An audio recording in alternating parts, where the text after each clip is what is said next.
Hola, buenas tardes, bienvenidos a su podcast Charlas Upenianas. El día de hoy mi compañera Leslie y yo les hablaremos de la importancia de la enseñanza de la autorregulación, ya que gracias a este tema del cual hablaremos el día de hoy nos podemos dar cuenta qué tan importante es para los estudiantes, pues en la actualidad cada vez más alumnos sufren de ansiedad. Para dar inicio a este tema les explicaremos un poco de lo que es la enseñanza en el aprendizaje. Se refiere al proceso de autorreflexión y acción en el que el estudiante estructura, monitorea y evalúa su propio aprendizaje. Entonces, haría referencia a la mejor retención del contenido académico que se está revisando. Sí, también hace referencia a un mejor rendimiento académico y a un mayor compromiso con los estudios. Pero entonces, ¿cómo sería la autorregulación aplicada a nuestra vida diaria? Pues podría ser cuando cambiamos nuestro estado actual por el estado que queremos. Esto haría referencia a cuando mi estado actual es que no estoy cómodo con mi imagen y quiero cambiar mi aspecto. La autorregulación me ayudará a diferir mi respuesta diaria ante mi aspecto y mi forma de vestir, y así podré obtener el resultado que quiero. Ok, ahora entiendo un poco más la diferencia. Bueno, yo recuerdo que leí algo referente a eso y hablaba de que la autorregulación era un proceso de comparación constante entre el estado actual y el deseado y que permitía reducir las diferencias entre ambos. Sí, y esto también habla de que es una acción que se realice en una sola ocasión, sino al contrario, es una habilidad desarrollada a través del tiempo. Vamos a cortar aquí unos segundos para meter una entrevista. No sé qué me dijo.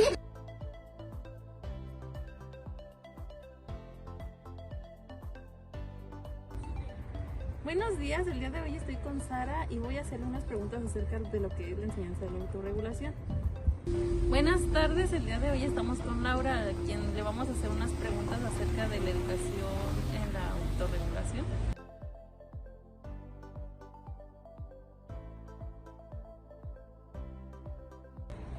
Pues conozco muy poco.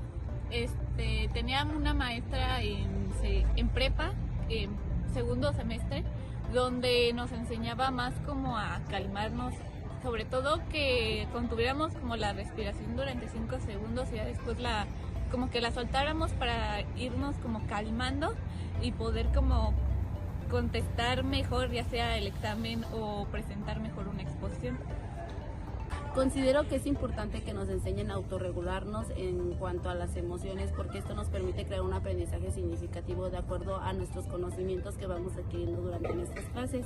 El poder tener una autorregulación nos permite estar más concentrados, más metidos en las clases que los maestros imparten. Si nosotros no tuviéramos una autorregularización, no pudiéramos concentrarnos y estaríamos divagando durante las clases y no habría un aprendizaje significativo. Bueno, ya estamos de regreso. Aparte, creo que todos hemos sido estudiantes en algún punto de nuestras vidas y debemos de entender la importancia de este tema. Y más de alguna vez nos hemos encontrado con varios obstáculos relacionados a esto. Así es, y creo que no hemos aprendido a lidiar con ello y por lo mismo obtenemos resultados negativos. Por eso es importante que los estudiantes entiendan que necesitamos aprender a autorregularnos. Bueno, para saber un poquito más acerca del tema, vamos a pasar a unas entrevistas que realizamos.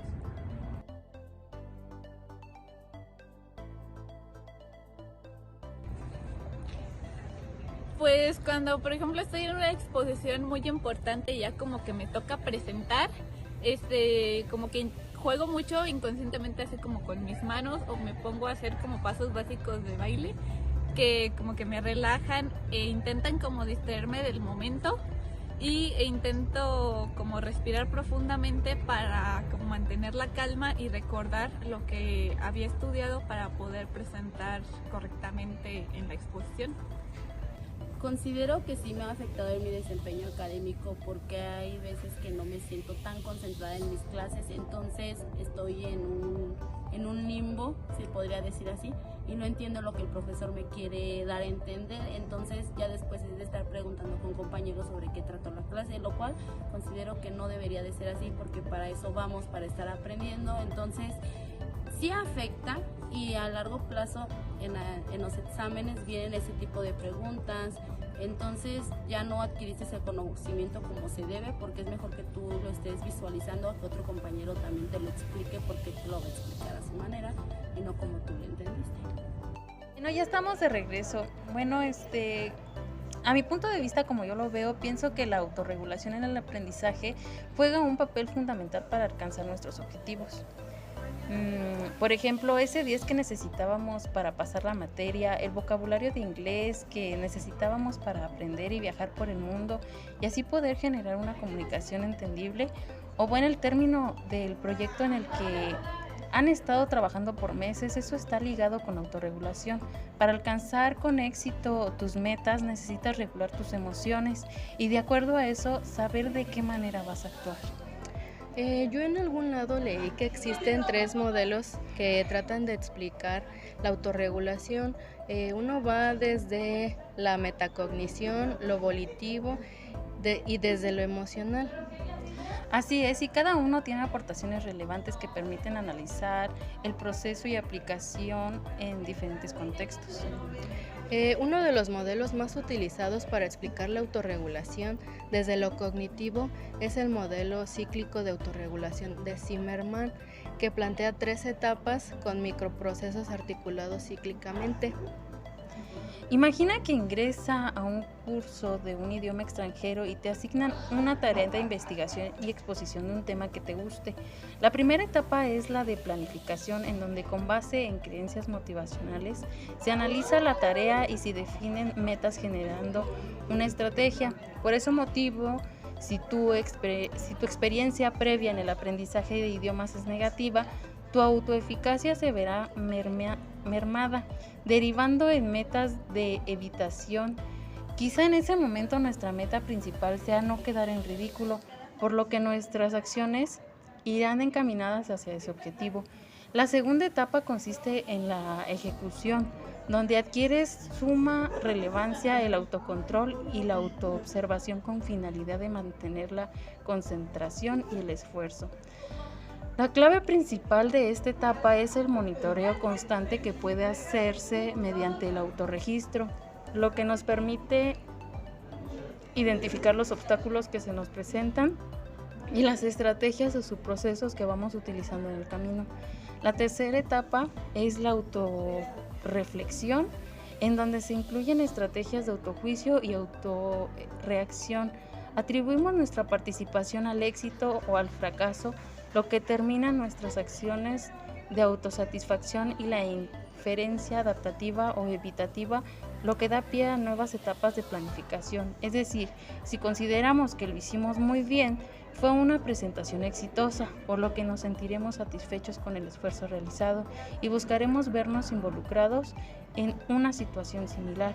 Por el contrario, en caso de considerar nuestra presentación como un fracaso, trataremos de cualquier manera de no volver a repetir dicha situación. Una vez más vamos a ir con nuestras entrevistas para que sigamos hablando acerca del tema y tener más información acerca de la misma.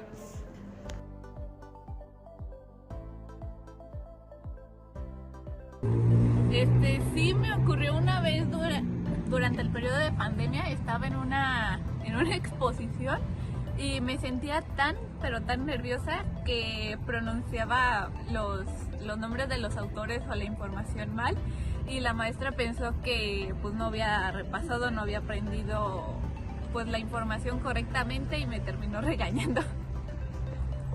En cuestión de cuando uno presenta una prueba de conocimientos, considero que sí se sienten nervios, pero a mí me funciona que antes de iniciar un examen repasar mis apuntes importantes, no memorizarlos porque eso no te va a servir, pero sí el estarlos estudiando o platicando con alguna persona y estar debatiendo con ella sobre distintas cuestiones te ayuda a que te tranquilices y que puedas, pues ya durante el examen, al estar reflexionando sobre la plática que tuviste con tu compañero, con tu amigo, van saliendo las ideas y esto te permite pues que tu prueba sea mejor, además de que te concentras y pues contestas de una manera más asertiva.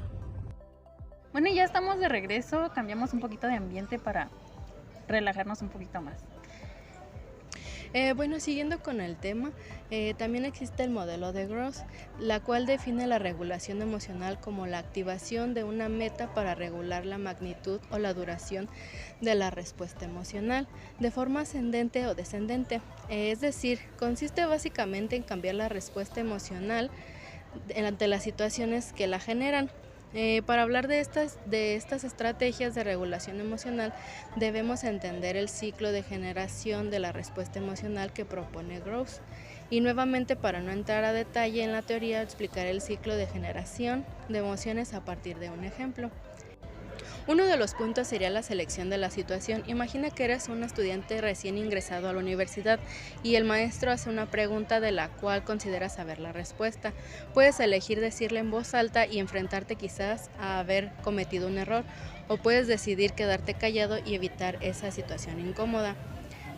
La modificación de la situación: una vez que has seleccionado la situación, decir o no la respuesta, puedes intentar modificar la situación, dar una breve explicación de lo que vas a decir, decirlo en voz baja o descartar al final lo que has dicho a modo de corrección.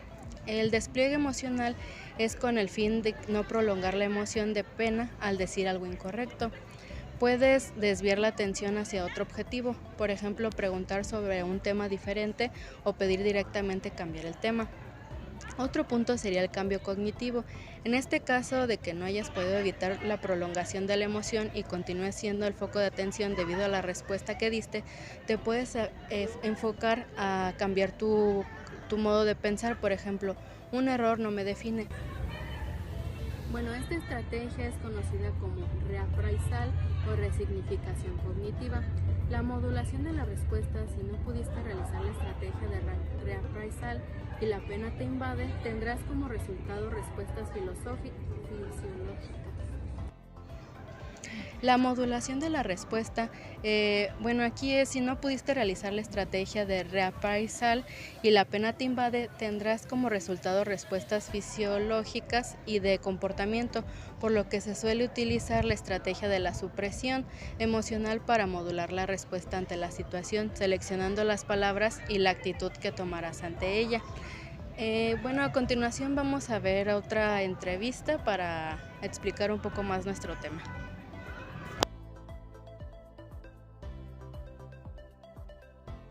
Para usted, ¿qué significa la enseñanza de la autorregulación?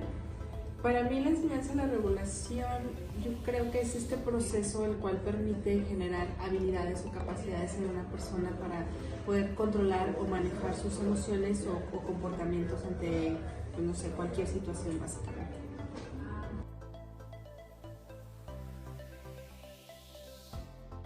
¿De que los alumnos conozcan sobre el tema?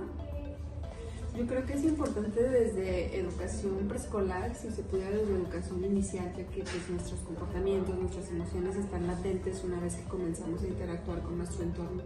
Entonces, lejos de que sea nada más en el entorno escolar, esto está implícito en nuestra vida diaria, entonces sí es importante que se empiece a trabajar en ello en relación a este aspecto educativo desde la primera infancia.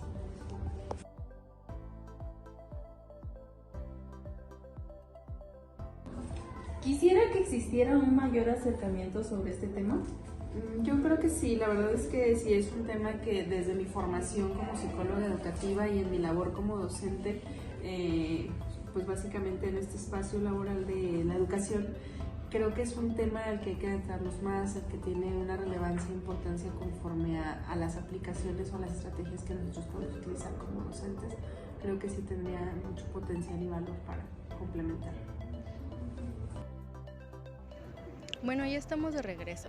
Ahora nuestra compañera Leslie nos va a explicar algo sobre el proceso. Al igual que cualquier otro proceso, la autorregulación del aprendizaje consta de 3 fases, las cuales a su vez se componen de microprocesos. Estas fases se dividen así. Fase de planificación.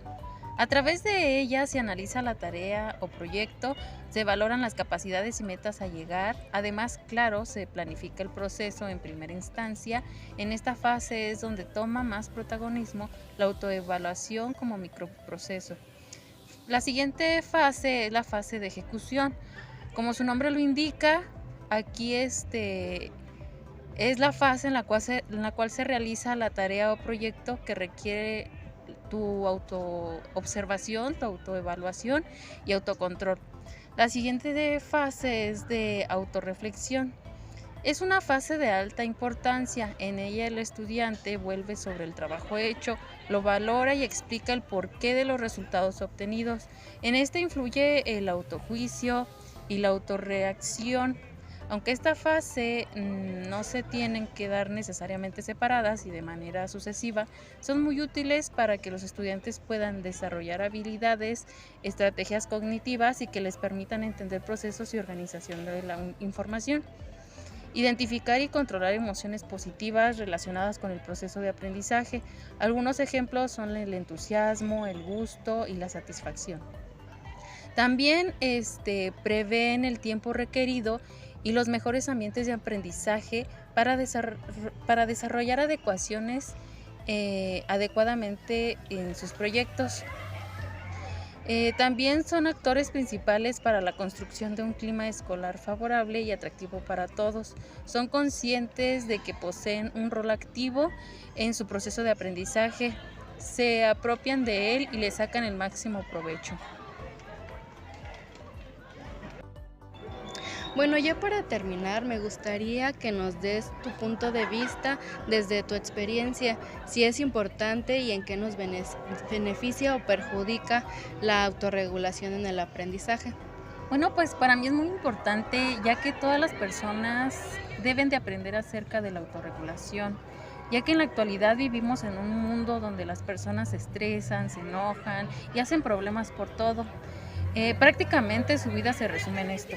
Y se enojan y hacen problema por todo. Prácticamente, pues, debido a ello se vuelven personas que se irritan con facilidad y que prefieren dejar las cosas como están, sin importar que estén mal o les perjudiquen su persona y su calidad de vida. Realmente lo único negativo que le encuentro al método de autorregulación es que debemos de dedicar tiempo para conocernos, interiorizar en nosotros, para saber qué técnica y en qué momento realizarlo, ya que me he topado con un sinfín de personas que aún siendo adultos no saben reconocer sus estados de ánimo, y eso es un acto que vuelve difícil que se realice con eficacia el proceso que es un método que se sugiere. Y seamos sinceros, hoy en día la sociedad vive atareada con todo lo que tiene que hacer en su día a día, jornadas de trabajo tan agobiantes, estresantes, que al llegar a casa lo único que quieres hacer es quitarte todo lo que llevas encima, recostarte en tu cama, cerrar los ojos y no despertar hasta la mañana siguiente. A eso agrégale que un gran porcentaje de la población, por lo menos de aquí de Celaya, tienen hijos o tienen a algún pariente a su cargo como papás, hermanos y demás. Y al llegar a su casa después de una intensa jornada de trabajo, tienes que seguir trabajando. Dime tú, ¿en qué momento tienes tiempo para ti? ¿En qué momento dices, hey, ese tiempo es para mí, es para relajarme, hacer cosas que quiero y no debo hacer? Y es que sí es muy cierto. Por ejemplo, yo saliendo de la escuela voy al trabajo y de ahí regreso a casa, y al vivir sola tengo que dejar la casa limpia, hacer la comida y al día siguiente calentar la cena, hacer las tareas y trabajos que dejaron de la escuela, preparar las cosas que tengo que llevar al trabajo, y así es mi vida, una rutina. Justamente no encuentro en qué momento podría dedicarme tiempo para mí, alejarme de todo lo que me frustra y disfrutar de mi vida como lo quisiera en realidad. Creo que el momento más deseado de la mayoría de las personas son las vacaciones. Fíjate que es realmente triste porque la mayoría de los estudiantes nos sentimos así y nos pasan por lo general ese tipo de cosas. Nos gana la frustración, el coraje, la desesperación y no sabemos cómo confrontar nuestras emociones. Y llegamos al punto que nos invaden y no sabemos cómo hacer para autocontrolarnos. Por eso es que es de suma importancia llegar a más alumnos para que entiendan la importancia de la enseñanza de la autorregulación. Es por eso que hacemos este video, para que llegue esta información a más personas y les ayude en su aprendizaje y en su vida diaria. Quiero darle las gracias a mi compañera Leslie por estar con nosotros en su espacio Charlas Upenianas. Muchas gracias a ti por la invitación. Fue para mí un gusto poder estar compartiendo este espacio contigo y que me permitieras hablar más sobre este tema para que la sociedad sepa que, pues a pesar de que es algo aislado, es de suma importancia.